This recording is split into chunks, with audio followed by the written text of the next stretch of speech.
C'est le manga vorace de la honte. C'est le manga vorace de la honte. Pourquoi? Parce que j'ai enfin découvert deux mangas cultes que je n'avais jamais lu. Le premier d'entre eux, un shonen, mais archi culte Full Metal Alchemist. Et ben voilà, c'est chose faite, on va en parler. Mais également du Inyo Asano avec Bonne Nuit Poun Poun que je découvre, enfin, j'ai envie de dire. La lecture du tome 2 et du tome 3, on l'a fait excellent, mais vraiment excellent titre. J'ai fait l'acquisition du tome 1 avec ma petite technique Easy Cash du lundi midi, le tome 1 de Bad Ducks, manga que finalement m'avait un petit peu recommandé Comics Manga, puisque c'est le titre qu'il avait choisi quand il a gagné le concours des adhérents. Si vous ne savez pas de quoi je parle, on en reparle tout à l'heure. Offre à 3 € chez Kurokawa et découverte également de Mob Psycho 100, un titre que je n'ai encore jamais lu. Voilà, c'est chose faite. Du Gigantis, tome 2, vite fait, et toujours vite fait, une autre découverte, Murder, j'ai envie de dire, générique.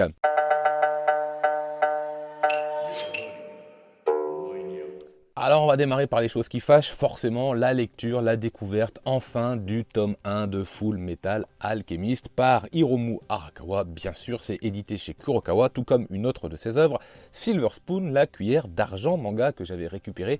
Allez voir le programme des vidéos de 2023, vous saurez comment je l'ai eu celui-ci. Qu'est-ce que vous voulez que je vous dise? Moi j'avais jamais lu Full Metal Alchemist, je l'avais jamais lu, par contre j'ai le manga dans cette édition là, parce que je les ai trouvés d'occasion à un moment vraiment à pas cher, sauf 2 ou 3 tomes je crois. Donc pour tout vous dire, je crois que c'est une intégrale qui m'a pas coûté 50 €. Donc voilà, grosse affaire, hein, les 20 premiers tomes à 20 € je crois. Donc ouais, ça c'était vraiment la bonne blague pour le coup. Du coup, j'ai pas la perfecte. Elle est belle, je suis allé la feuilleter, je me suis dit, est-ce que je ne revendrai pas celle-là pour me faire l'intégrale de la Perfect? Il est hors de question que j'ai les deux éditions de ce titre.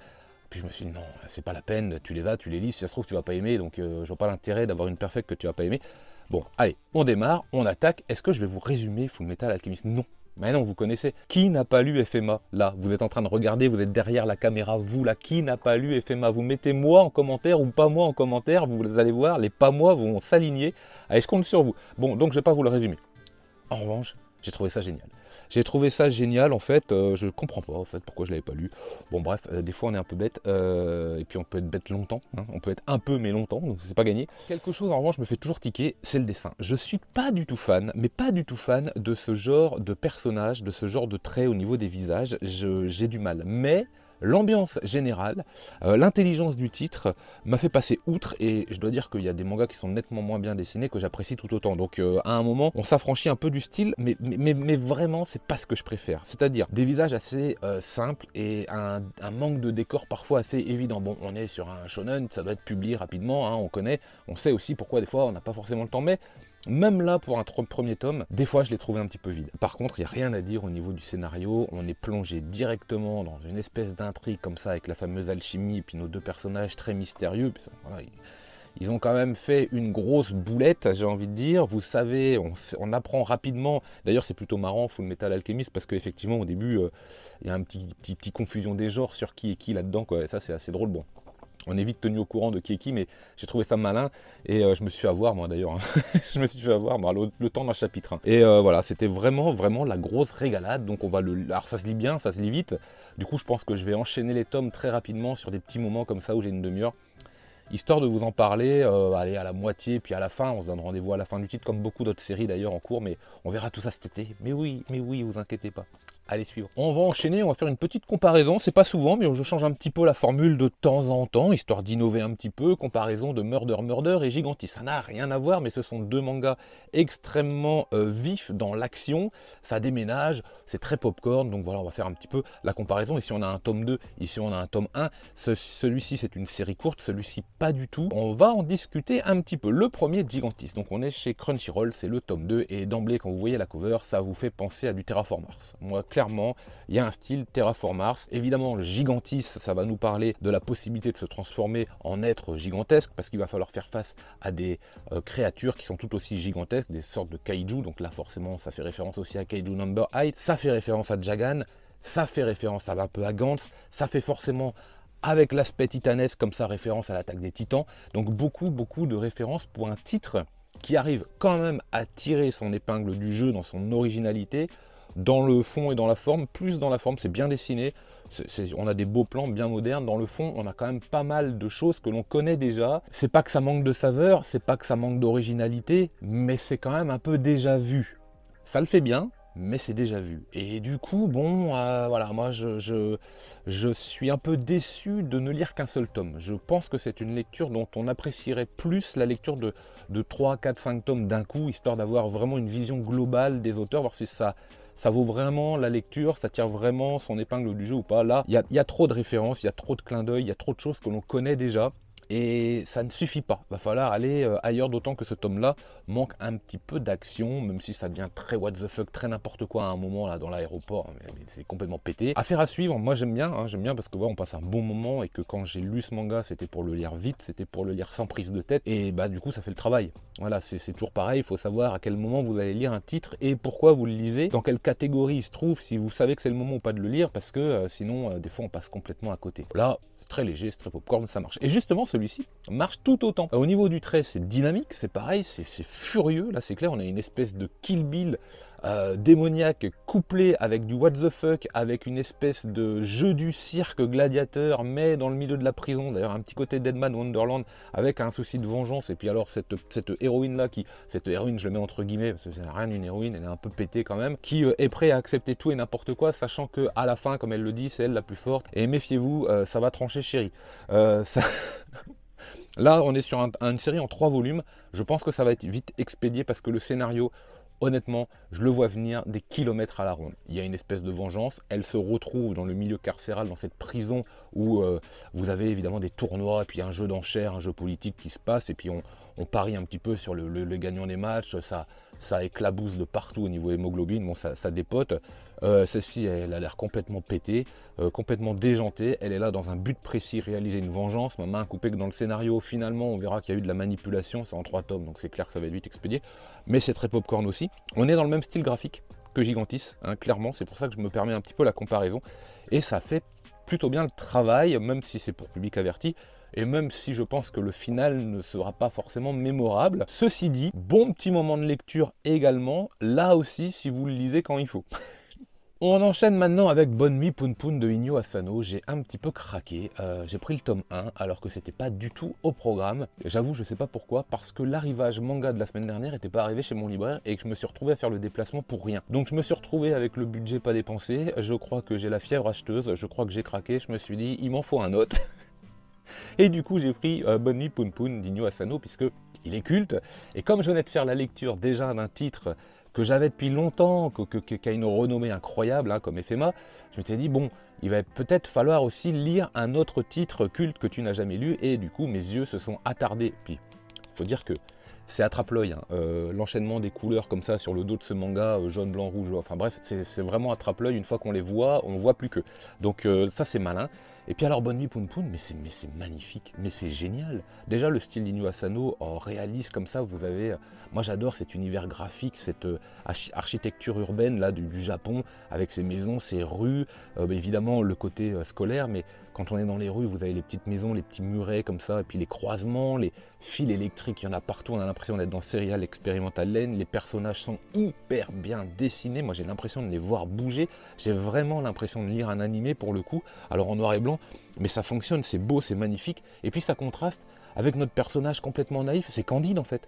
C'est complètement Candide, mais Candide, le personnage Candide, Poun Poun là, cette espèce de je sais pas, de petit canard avec sa robe, là, je sais pas, qu'est-ce que c'est exactement. Voilà, et sa famille est pareille que lui, enfin, j'ai trouvé ça génial parce qu'il y a une espèce de neutralité. Nous en fait on va accompagner ce moment slice of life de ce personnage qui va découvrir la vie et qui va la découvrir de la façon la plus naïve possible. Il ne sait pas et il apprend au fur et à mesure. Et le fait de l'avoir rendu aussi simple, presque simplet en fait, renforce complètement la crédibilité de découverte pour lui et comme pour nous lecteurs en fait. C'est incroyable. Incroyable, moi j'ai adoré ça. Ouais, là il y a du génie en fait là-dedans. Dans l'idée, il y a du génie. C'est en 13 tomes, donc jusqu'où ça va aller, je sais pas, mais si c'est aussi qualitatif à suivre, au niveau narration, dessin on n'en parle pas, c'est une vraie réussite, hein, cet auteur, mais au niveau narration, si c'est aussi qualitatif à suivre, Bon, là je sens que je vais prendre une petite claque, ça va me faire plaisir, je le recommande. Si vous connaissez cet auteur et que vous n'avez pas cette série, je le recommande parce que j'en ai lu des one-shots d'Inyo Asano. Des fois je suis mitigé, des fois j'adore, des fois voilà, ça dépend, mais là, là c'est top, hein, je le recommande et peut-être même que je le recommande si vous devriez découvrir cet auteur. Allez-y, foncez. Un manga vorace très chargé et on continue la lecture des tomes 2 et 3 chez Nueve de On l'a fait. Alors ça, c'est particulièrement exquis. On en a parlé récemment sur la chaîne avec le tome 1. J'étais pressé de vous reparler des tomes 2 et 3 parce que vraiment ça m'avait marqué et je ne pouvais pas attendre de la suite en fait. Il fallait que je sache ce qui allait se passer avec cet événement crucial qui est déterminant dans la vie de notre groupe de lycéens, d'étudiants là. Qu'est-ce qui va se passer? Qu'est-ce qui va se passer pour eux? Sachant que on ne peut plus faire machine arrière. Ce groupe d'étudiants qui est un peu teubé, ils se laissent vivre, ils font des conneries. Et ils en font une de trop. Sauf que c'est plus une connerie, quoi. Là, on est dans le drame. Et en plus, le titre est assez provocateur parce qu'on l'a fait. Moi, je m'attendais à autre chose. Hein, vous voyez ce que je veux dire. Donc, mais génial, génial. Le tome 2 se dévore. On arrive à la fin du tome 2. On fait, il me faut le tome 3. Heureusement, je l'avais. Je lis le tome 3. Il me dit, il me faut le tome 4. Je l'ai pas. Bon, on en a parlé. J'en ai parlé pendant le live avec Vict, justement. On l'a fait. On est d'accord. C'est un super auteur qui a fait plein d'autres mangas et notamment Jagan et Blue Lock, ok. Mais ça, pour public averti, ok, mais je le recommande fortement. C'est mais vraiment, c'est une petite pépite de manga un peu cru, ok, mais quand même, c'est tellement bon à lire. Je pense que c'est à avoir dans une bonne mangatech qui se respecte. On est vraiment sur un manga très savoureux, et pourtant, c'est pas tendre, c'est pas léger, c'est pas drôle, et en même temps ça l'est aussi. Il y a un peu la vie de tous les jours, mais on sent la déchéance. Voilà, on sent la déchéance, le déclin. Comment ils vont s'en sortir? On sait pas trop. Voilà, on est manipulé, l'auteur nous manipule, et puis on en redemande. Moi, je veux absolument ne pas savoir jusqu'à la fin. Je veux être manipulé comme ça, tome après tome, sans trop de rebondissements rocambolesques, mais quand même avec une petite touche de savoir-faire, parce que c'est ce qui se passe en fait dans le tome 1, 2, 3. Foncez quoi, foncez, parce que dans le fond et dans la forme, c'est un manga délicieux. Il me reste encore 2 titres à vous présenter, vous êtes gâtés, mais oui, avant ça, vous pouvez quand même vous abonner. Ouais, parce que finalement, vous êtes un tiers à regarder les vidéos, à ne pas vous abonner, et ça, pour le soutien, pour le succès de la chaîne, les 100 000, le million d'abonnés, tout ça, faut y aller, mais oui. Allez. Bad Ducks tome 1, je pète les plombs. Découverte donc de ce tome 1, et justement pourquoi j'en ai fait la découverte, parce que un des membres adhérents Comics Manga a été le premier à remporter le concours du manga au mois d'avril. Je vous offre la possibilité de gagner un manga par mois si vous êtes adhérent de la chaîne, bouton rejoindre, tout ça. Vous connaissez, un grand merci à tous ceux qui sont là, et très prochainement le futur concours du mois de mai arrive. Bad Ducks tome 1, donc c'était son choix, et moi j'en ai fait la découverte puisque je l'ai trouvé grâce à la technique du lundi des Zcash.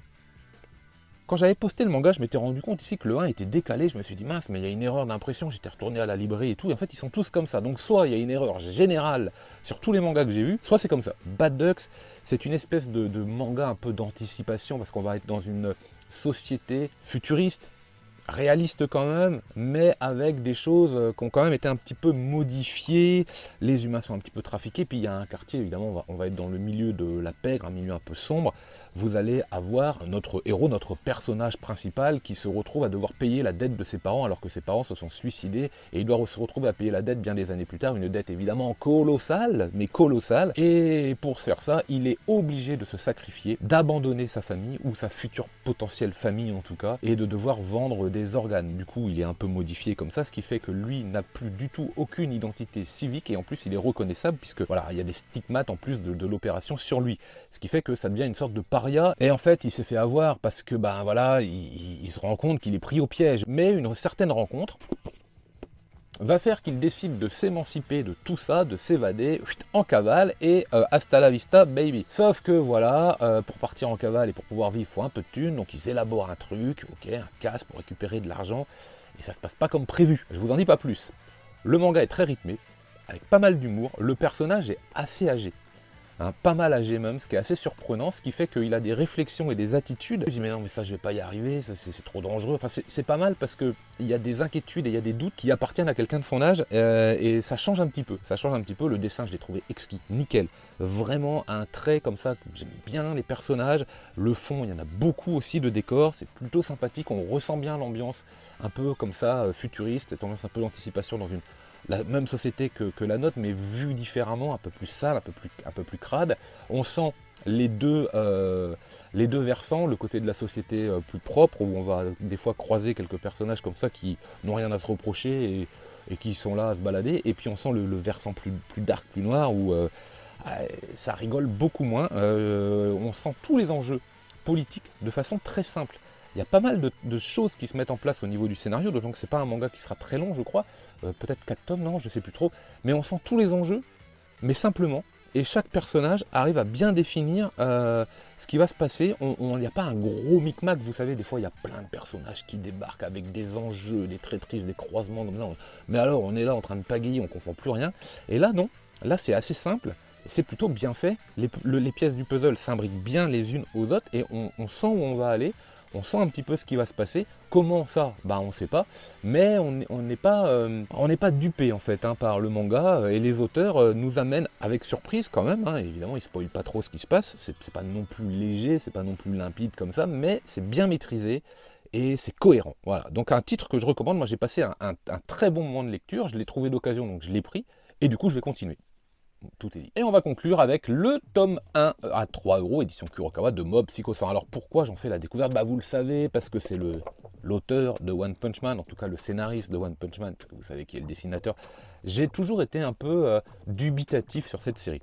Parce qu'honnêtement, le dessin, voilà, vous voyez quelques images, on peut pas dire que ça casse 3 pattes à un canard, on dirait des essais, c'est quand même pas très joli, c'est quand même pas foufou, et pourtant, il y a la patte, évidemment, de One Punch Man. On ressent un petit peu ce côté, même si c'est moins bien fait, ça reste agréable parce qu'on n'est pas perturbé en fait. Voilà, on n'est pas perturbé parce qu'on connaît déjà un petit peu et en plus, on retrouve tellement de petits ingrédients comme ça qui ont fait le succès de One Punch Man, mais qui se trouvent là d'abord. Alors des fois, c'est inversé. Voilà, notre héros, là, il a une coupe au bol, il a des cheveux et il n'est pas un super héros, mais il a un sensei. Là où Saitama est le sensei du robot et il est ultra fort, le sensei de notre héros là, de Mob, il est tout pourri. Donc il y a pas mal d'éléments, mais que l'auteur a eu l'intelligence de modifier dans One Punch Man, d'optimiser ou pas, en tout cas c'est très malin, on passe un vrai bon moment de lecture. Vous le savez, il y a une série live, je crois, enfin il y a un anime, mais il y a une série live également, est-ce qu'elle est encore sur Netflix, je sais plus trop. J'avais regardé un épisode, j'avais pas trouvé ça foufou, ce qui m'avait fait encore freiner l'achat de ce titre, mais là, à 3 €, c'était quand même bien l'occasion. La particularité de notre héros qui développe en fait une force psychique, c'est que ce pouvoir va augmenter au fur et à mesure de différents événements qui vont générer des sentiments dans là ou les journées qui vont passer. Et en fait, c'est comme une jauge. Le super pouvoir est à 100%, et puis des fois, on le voit, il est à 3%. Et puis, ça monte. À la fin de la journée, il va être à 13, et le lendemain, il va démarrer à quelque chose, il va passer à 40, jusqu'à ce que ça monte à 100. Alors, les choses sont bien faites dans ce titre, parce qu'à un moment, il arrive à 100 dans une situation où il a besoin de l'être. Mais est-ce que tout au long des 16 tomes, ça va être comme ça ? Je suis pas sûr. Il y a une notion de fantastique avec des revenants comme ça. Bien sûr, son sensei, il est naze. Je pense que c'est un gros tricheur, un gros mytho de première. Ça amène du comique évidemment, puisque c'est lui le héros, c'est lui qui est très fort. C'est vraiment sympa à lire. Je vais aller au moins jusqu'au tome 3, puisque les tomes 2 et 3 sont aussi à 3 €. Donc je vais on verra bien au-delà des 3 tomes si je continue ou pas. Mais pour l'instant, ça m'a donné envie de continuer, malgré le style graphique. Là, c'est clair. Pour le coup, je suis d'accord, il faut sortir de sa zone de confort, parce qu'on n'a pas l'habitude de voir ce genre de dessin. Mais ça fait très bien la blague dans le scénario. Et bah écoutez, voilà, c'est la fin de ce Mangavora. Je vous donne vendredi rendez-vous vendredi pour, je pense, l'achat manga avec le résultat du concours justement. Excellente semaine, lisez plein de mangas et moi je vous dis manga.